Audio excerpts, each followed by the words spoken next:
এই যে সুইদা, আমাদের সুইদা একটা ঘচ্চিতে সাপ ধরেছে, যে সাপের কোনো বিষ নেই, সম্পূর্ণ নির্বিষ সাপ। দেখো সুইদা আবার কামড়াচ্ছে। কত সময় করবো সুজিত? বাইরে সেট দেওয়া তো করতে হবে। এই ছেলেটা খেলা করছে, মাঝখানে সেট দিয়ে, মাঝখানে সেট দিয়ে।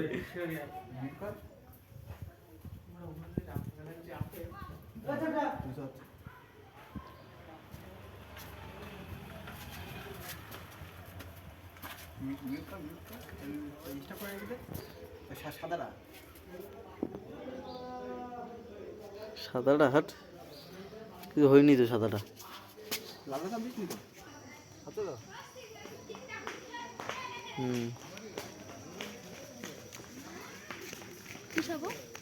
ঘর থেকে সব